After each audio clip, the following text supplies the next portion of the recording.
Yesterday, I shared on LinkedIn comparison between Hyperlambda, C# with Entity Framework, C# with Dapper, and C# with pure ADO, and in addition to that, a Rust code example. It was code that did the same thing, and I also provided one example in Hyperlambda. The Rust example was 105 lines of code.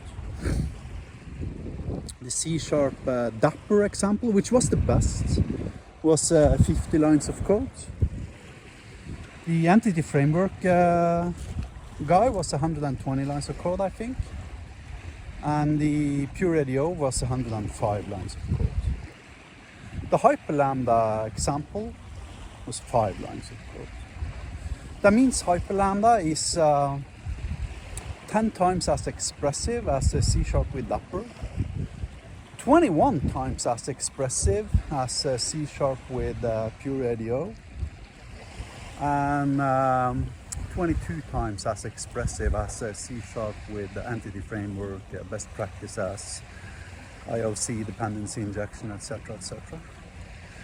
Now, ignoring the fact of that everybody who was criticizing me was criticizing me out of a flawed perspective of that lines of code doesn't matter. Because it's all about maintainability, and their arguments were that you use Solid and IoC and Entity Frameworks and ORM and stuff like that because you want to increase maintainability, not because you want to increase initial velocity. So now, ignoring the fact of that the Hyperlambda example is, by the very definition of the term, a billion times more maintainable. You can even read it out loud if you want to, in English, and everybody will understand it. I mean, a 7-year-old child will understand it if I read it out in English. And the C# example, of course, I mean, there's no way how you can read it out. And the Rust example, you start reading that out, it's going to sound like, cryptography from the USSR. Now,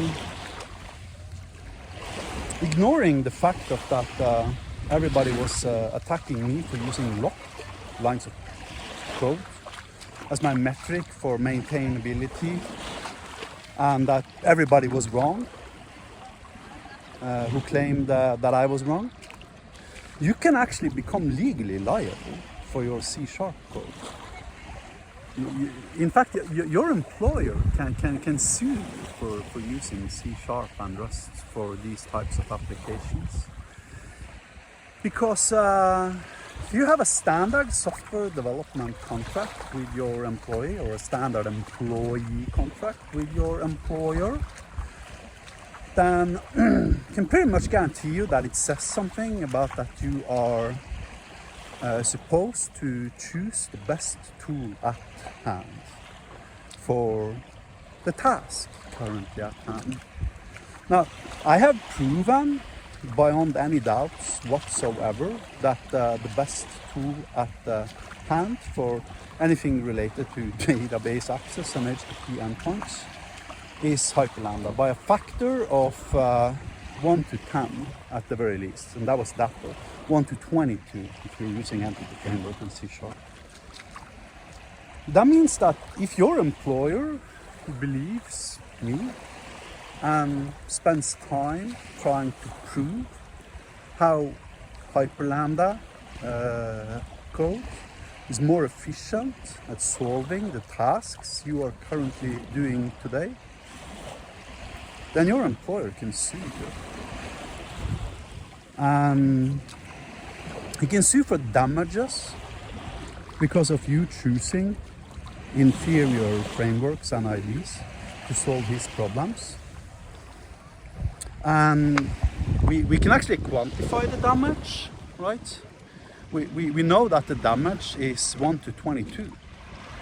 That means if you had implemented it in Hyperlambda, whatever you're doing today, your code would have been 22 times as high quality, easily maintained, and the velocity of initially implementing it would be 22 times as fast.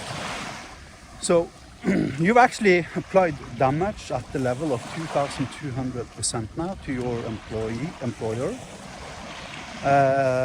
If you reverse that, it means that 95% of your time you wasted your employer's time.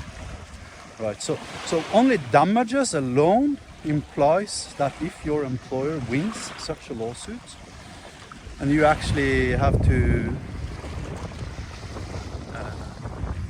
pay him back for damages, then you're gonna have to return 95% of all the salary your employer has ever given you.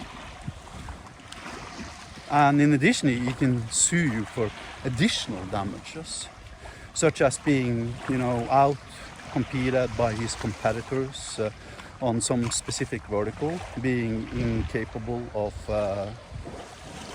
competing with his competitors because of you wasting time doing DDD and OOP and Entity Framework and ORM and design patterns and God knows what more. So let's say you have $100,000 in salary per year, right? There's probably many of you guys listening to this video that makes $100,000 per year. Now, if 95% of your employer's time was wasted, it's a consequence of you choosing suboptimal tools, and you've worked for your employer for 5 years, that becomes a salary cost for your employer of $500,000. 95% of that becomes $475,000. Congratulations, you now have to pay your employer $475,000. And I don't know what to tell you. The math is solid. The arguments are solid. And, the average judge isn't intelligent enough to understand your counter arguments. So I really don't give a shit what type of arguments you are giving to me, right? Because it's not about me, it's about the judge in such a potential lawsuit. It's his arguments, it's him you need to convince, not me.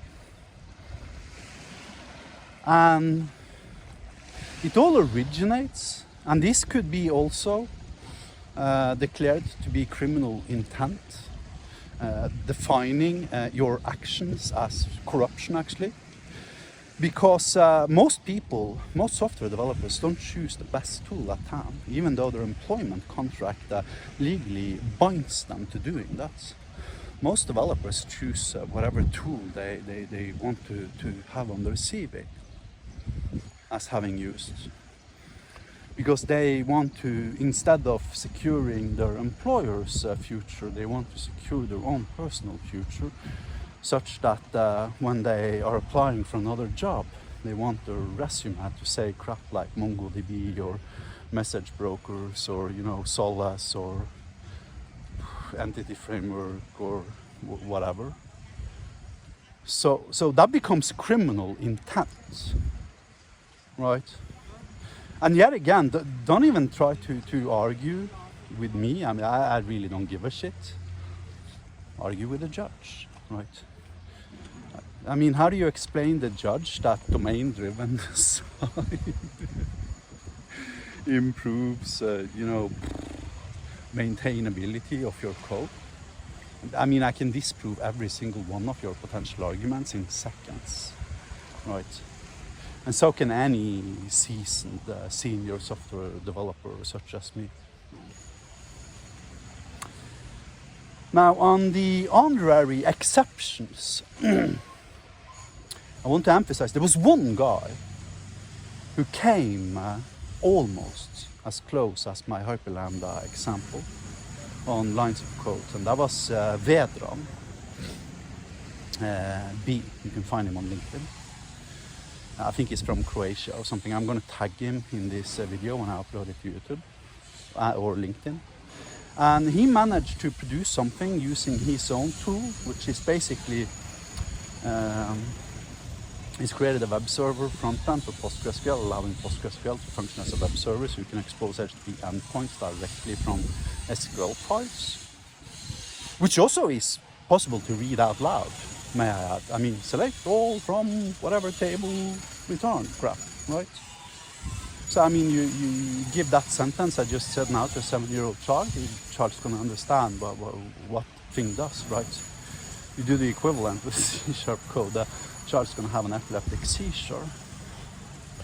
Now, he landed at 13 lines of code. That means that even Vedran's stuff is 5 times as good and optimal as Dapper when it comes to maintainability and initial implementation velocity. My stuff, of course, is 10 times. Now, that means that you have chosen the wrong tool for your employers for your entire life. Implying if you've got 20 years of software development experience, every single employer you have ever had can potentially sue you for not using Hyperlambda. And you might risk being forced by the law to pay back 95% of all salary you have received in your entire life. And I'm not going to report you to your employer. I really don't give a shit. I'm just saying stuff the way it is. That's the way it is. You are legally liable for your code. Your employment contract explicitly says so. Have a nice day.